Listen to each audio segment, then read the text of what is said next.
तुम्हाला खरं वाटणार नाही, ही जी इडली आहे ना, ही मी रात्रीच्या उरलेल्या भातापासून तयार केलेली आहे. तर हे पहा ना, किती मस्त अशी मऊ, लुसलुशीत, जाळीदार तयार झालेली आहे.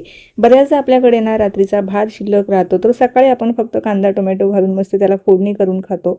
पण कधी-कधी ना अशी इडलीसुद्धा त्याची बनवून पहा, अतिशय भारी ही इडली तयार होते. कुठलंही आपल्याला बॅटर फर्मेंट करावं लागत नाही. अगदी तुम्ही घाईच्या वेळेमध्ये सुद्धा अशी मस्त जाळीदार इडली बनवू शकता आणि चवीमध्ये जरा सुद्धा बदल होत नाही. जशी आपण डाळ तांदूळ भिजवून बॅटर फर्मेंट करून इडली तयार करतो ना, अगदी तशीच ही इडली तयार होते. यासोबत ना झटपट तयार होणारी मस्त अशी आपण खोबऱ्याच्या चटणीची सुद्धा रेसिपी पाहणार आहोत. चला तर मग वेळ न घालवता लगेचच आपल्या रेसिपीला आपण आता सुरुवात करूया. रेसिपी नेहमीप्रमाणेच अगदी साधी, सिंपल, सोपी आहे, त्यामुळे तुम्हाला नक्कीच आवडणार आहे. तर त्यासाठी रेसिपीला एक लाईक जरूर करा. बऱ्याचदा कधी-कधी इडली खायची इच्छा होते, पण बॅटर आपण तयार केलेलं नसतं. तर त्यावेळेला काय करायचं, असा उरलेला भात असेल किंवा तुमच्याकडे ताजा जरी भात असेल ना, त्यापासून तुम्ही ही इडली बनवू शकता. असं काही नाही की यासाठी आपल्याला शिळा भात पाहिजे आहे. ताजाही भात वापरून मस्त अशा इडल्या तयार होतात किंवा तुम्हाला भात वापरायचा नसेल तर तुम्ही त्याच प्रमाणामध्ये इथे तांदळाचं पीठसुद्धा वापरू शकता. तेही कुठलंही वापरू शकता. नंतर 1 वाटी आपल्याला रवा घ्यायचा आहे. रवा ही जाड बारीक कुठलाही चालणार आहे. पाव वाटी आपल्याला फ्रेश दही घ्यायचं आहे. लक्षात ठेवा, दही आपल्याला जास्त आंबट घ्यायचं नाही किंवा दह्याऐवजी तुम्ही ताक वापरणार असाल ना तरीही चालेल. फक्त आपल्याला मग इथे पाण्याचं प्रमाण थोडं कमी ठेवावं लागणार आहे. थोडंसं पाणी टाकून घेतलेलं आहे, जसं आपल्याला आवश्यकता लागेल तसं, आणि मीठही टाकून घेतलेलं आहे. मिक्सरला छान असं आपल्याला हे मिश्रण तयार करून घ्यायचं आहे. हे पहा, मस्त आपलं हे मिश्रण या ठिकाणी तयार झालेलं आहे. काही सेकंदानं याला छान असं हलकं करून घ्यायचं आहे, म्हणजे फेटून घ्यायचं आहे. छान असं फेटल्याच्या नंतर लगेचच आपण इडली तयार करणार आहोत. त्यापूर्वी काही आपल्याला पूर्वतयारीसुद्धा करावी लागणार आहे. तर या ठिकाणी आपल्याला इडली पात्राला छान असं तेलाने ग्रीस करून घ्यायचं आहे, जेणेकरून इडल्या ह्या इडली पात्राला चिकटणार नाही. कारण बऱ्याचदा कधी काय होतं, तांदूळ चिकट असल्यामुळे ना इडली पात्राला चिकटण्याची चान्सेस जास्त असतात. त्यानंतर इथे मी अर्धा चमचा एवढा इनो टाकलेला आहे. तर इनोऐवजी तुम्ही इथे खाण्याचा सोडा जरी वापरला ना तरीही चालेल, काहीच हरकत नाही. अगदी थोडंसं पाणी टाकून आपल्याला ॲक्टिव्ह करून घ्यायचं आहे. आणि लक्षात ठेवा, जेव्हाही तुम्ही यामध्ये इनो टाकणार ना तर हे आपल्याला मिश्रण जास्त काळापर्यंत बाहेर ठेवायचं नाही. फटाफट लगेचच इडली पात्रामध्ये हे मिश्रण भरायचं आणि वाफवण्यासाठी ठेवायचं आहे. छान एकजीव करून घेतलेलं आहे आणि मिश्रणसुद्धा छान असं फुललं आहे, या ठिकाणी तुम्हाला दिसत असेल. साधारणतः आपल्या 8 ते 10 इडल्या एवढ्या मिश्रणामध्ये तयार होणार आहे. जास्तही घ्यायचं असेल ना तर तुम्ही जेवढा भात घेणार ना तेवढाच तुम्ही इथे रवा वापरू शकता. आणि दही थोडंसं कमी जास्त झालं तरीही काहीच हरकत नाही. पटापट ह्या इडली पात्रामध्ये मी हे मिश्रण भरून घेतलेलं आहे आणि वाफवण्यासाठी ठेवणार आहे. तर इडली किंवा ढोकळा वाफवण्यापूर्वी ना मी काय करते, पाणी अगोदरच उकळवून घेते. म्हणजे आपण ज्या पदार्थामध्ये खाण्याचा सोडा किंवा इनो टाकतो ना त्या पाण्याला अगोदर उकळी आणून घ्यायची. म्हणजे गरम पाण्यामध्ये आपण जो काही पदार्थ ठेवतो ना त्याला पटकन वाफ लागते आणि छान असा तो पदार्थ फुलला जातो. एक 10 मिनटं मोठ्या गॅसवरती आपण हे शिजवून घेऊया. तर आता इडल्या वाफत आहे तोपर्यंत एक झटकीपट तयार होणारी ओल्या नारळाची इडलीसोबत खाण्यासाठीची चटणीची रेसिपी सांगते. तर या ठिकाणी ओलं नारळ घेतलेलं आहे, साधारणतः वाटीभर. सुकं घेतलं तरीही चालेल, काहीच हरकत नाही. भाजक्या डाळ्या, लसूण, आलं, हिरवी मिरची घेतलेली आहे. सुरुवातीला ना पाणी न टाकताच हे फिरवून घ्यायचं आहे. तर हे पहा, असं मिश्रण फिरवून घेतलं. त्यानंतर आपल्याला यामध्ये कोथिंबीर घालायची आहे. जर तुम्हाला पुदिन्याची पानं आवडत असेल ना ते सुद्धा घाला, कढीपत्ता घाला, काहीच हरकत नाही. इथे मी चवीपुरतं मीठ आणि थोडीशी साखर घातलेली आहे आणि पाणी टाकून छान अशी चटणी तयार केलेली आहे. ही तुम्ही बिना फोडणीचीही खाऊ शकता किंवा यावरतून फोडणीसुद्धा घालू शकता.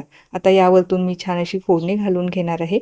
आता ही चटणी तुम्हाला किती घट्ट पातळ हवी आहे ना त्यानुसार तुम्ही यामध्ये पाणी ॲडजस्ट करू शकता. चटणी ना ही थोडीशी पातळ ठेवा, कारण इडलीसोबत थोडीशी पातळ चटणी छान लागते. आता यावरतून मी फोडणी घालून घेणार आहे. तेल छान कडकडीत गरम करून घेतलं. त्यामध्ये जिरं, मोहरी, काही कढीपत्त्याचे पानं आणि इथे माझ्याकडे बोर मिरची होते. आता तीही टाकून घेतली आणि ह्या चटणीच्या वरतून आपल्याला ही फोडणी घालायची आहे. रंग तर पाहना काही छान आलेला आहे.